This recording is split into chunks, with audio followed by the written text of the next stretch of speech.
In this video, we're going to apply time value of money concepts to annuities. In particular, we're going to find the present value of an annuity and then also learn how to build an amortization table. A series of identical periodic cash flows at the end of each period is referred to as an annuity. For instance, $100 received at the end of year 1, year 2, year 3, year 4, year 5, and year 6 would be a 6-year $100 annuity. Common examples of annuities include payments on car loans, monthly payments on home mortgage loans, mini lottery payouts. For instance, if we win the $1 million Powerball lottery, we don't receive $1 million today, but rather $50,000 a year for 20 years. If we wanted to receive a lump sum payout, we would accept a smaller amount of, say, $600,000 or $700,000. This would be the present value of that $1 million annuity. Another example of annuity might be retirement savings plans, where we have a regular fixed amount withdrawn from our paycheck going towards retirement. There are two types of annuities. Ordinary annuities, which is what we're primarily going to concern ourselves with, where the cash flows occur at the end of each period or at the end of each year, and then what's referred to as an annuity due, where the cash flows occur at the beginning of the period.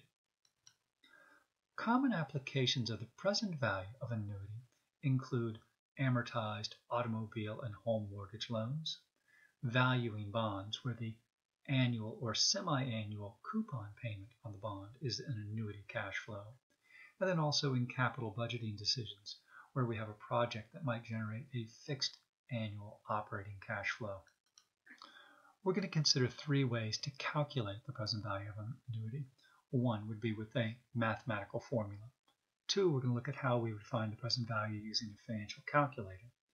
And then finally, we'll look at how we would calculate the present value of annuity using present value factor tables. The mathematical formula for the present value of an ordinary annuity is given below, where C is the periodic cash flow or payment on the annuity, N again is the number of periods, and R is the periodic interest rate. Notice if we're talking about annual cash flows, N will be the number of years and R will be an annual interest rate. If we're talking about monthly cash flows, say on a car loan or mortgage loan, N would be the number of months and R would be a monthly interest rate. In using our financial calculator, we will make use of the payment field, where we will enter the periodic payment of our annuity. Let's go ahead and take a look at an example of valuing the present value of an annuity. Let's begin with a simple annuity, a $1 a year annuity at a 10% interest rate for 1 year. And you look at that and think, isn't that simply a lump sum? And yes, it is. And to find the present value, we would simply take that $1 future value or payment and divide it by 1 plus R to the n power. In other words, we would discount it back 1 period, and we find it has a present value of roughly 91 cents. If we were to add a second year to our annuity, we would now need to find the present value of two cash flows. The cash flow we receive at the end of year 2, we're going to need to discount back 2 periods at 10% interest rate, and we find it has a present value of roughly 82 or 83 cents. The $1 we receive at the end of year 1 will be discounted back 1 period and has a present value of 91 cents. To find the total present value of this annuity, we will add together those two cash flows, and we find our 2-year, $1 a year annuity has a present value of $1.73 or 74 cents. If we were talking about a 3-year annuity, the cash flow in year 3 would need to be discounted back for 3 periods. The cash flow in year 2 discounted back 2 periods, and the cash flow at the end of year 1 gets discounted back 1 year. And again, we would sum them all together to get a total present value of $2.48. A 4-year annuity, the same process, where the 4th year's cash flow needs to be discounted back 4 periods. If we were to solve for this in our financial calculator, we would enter 4 for the number of periods, or years in this case, our 10% annual interest rate. We'll put $1 in the payment field in our financial calculator, and we put 0 as the future value because we're only receiving $1 each year for 4 years and nothing extra in that 4th year. And finally, we solve for the present value and we get the same $3.17 that we would have gotten had we discounted back the cash flows individually, or if we had used our mathematical formula. The third way we said we would calculate present values would be to use a present value factor table. And let's go ahead and look and see how we would do that right now.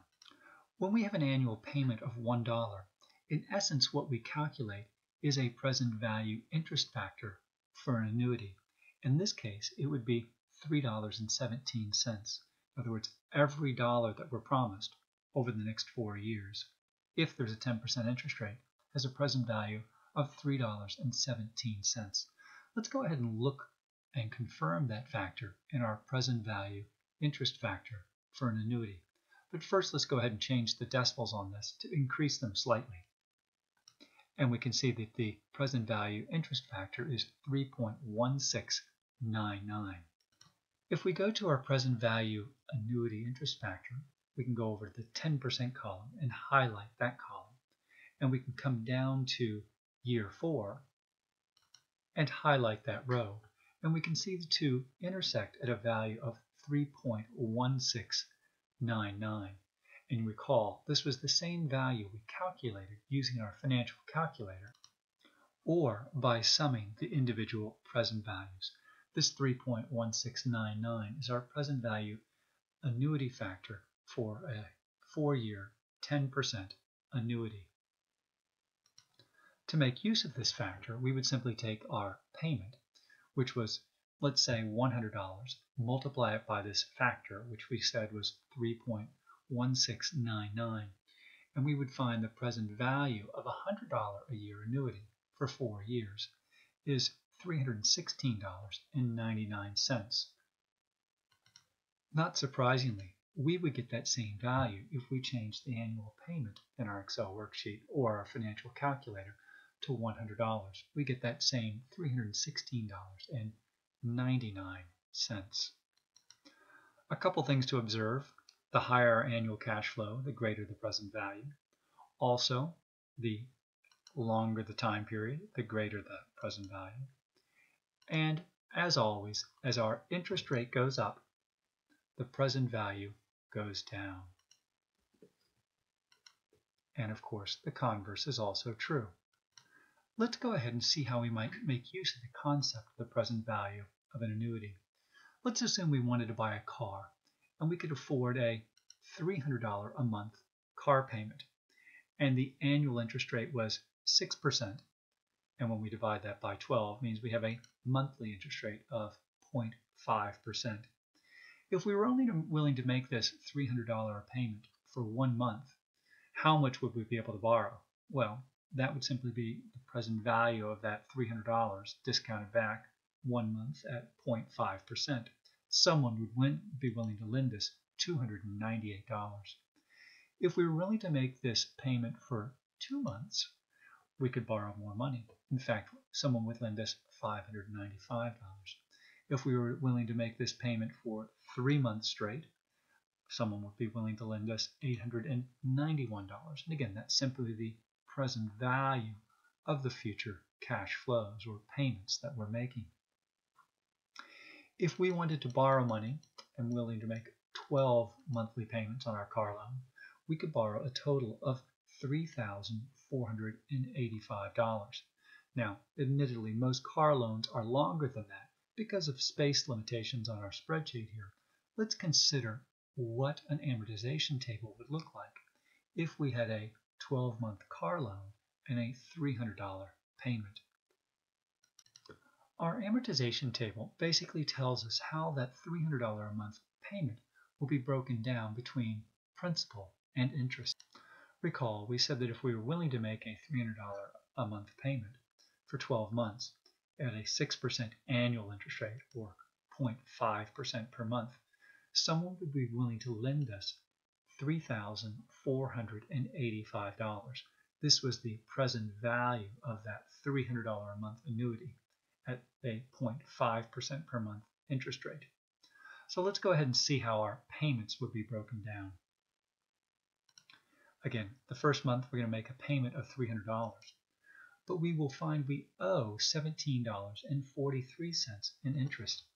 This is our 0.05% interest rate times the $3,400 loan balance. Now, if we make a payment of $300 and we owed $17 in interest, we would expect the difference to be credited to our reducing our loan's principal.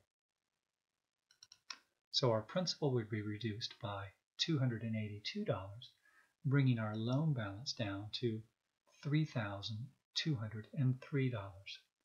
This then will be our beginning loan balance in year, or rather month 2. We will make a $300 payment again, but now we will only owe $16.02 in interest. This is our monthly interest rate times the current loan balance. So the difference then will be applied to principal. Principal will be reduced by $283, bringing our loan balance down to $2,919, which will be our beginning balance in year 3. Again, we make a $300 payment. Our interest will be $14.60, which is our 5.5% interest rate times the $2,900 interest loan balance. The difference of $285 will be applied towards reducing principal, bringing the loan balance down to $2,633. At the end of 12 months, we will find our loan balance is 0, and if we were to add up our entire 12 principal payments, we find we will have paid $3,485 in principal, which was our entire loan balance. We will have paid $114 in interest, and if we were to sum these two numbers together, they would equal $3,600, which is the sum of our 12 months in payments. Let's go ahead and take a look at an annual amortization table with a 10% interest rate. It'll be a little easier for you to follow along on the calculations. Let's consider a $10,000 loan at a 10% annual interest rate for 10 years. The first thing we want to do is solve for the annuity payment. We would do this by entering 10 for the number of periods in our financial calculator, our interest rate of 10, the present value of 10,000, 0 for the future value because we want to fully pay off our loan, and then solve for the payment. And we get the $1,627. Let's go ahead and look at our amortization table. Our beginning loan balance is $10,000. Our payment was $1,627. The first year we will owe $1,000 in interest. That's the $1,000 loan balance times 10%. So the difference, or $627, will go to reduce principal, and our new loan balance will be $9,372. This again is the beginning balance for loan year 2. If we make a $1,600 payment, we want it to be credited between interest and principal. Since our loan balance is now $9,372, we'll owe $937 in interest. The difference of $690 will go to principal, and the loan balance will be reduced to $8,682. Year 3, our loan balance, $8,682, the same payment. Our interest now will only be $868. The difference, principal, and our loan balance will go down.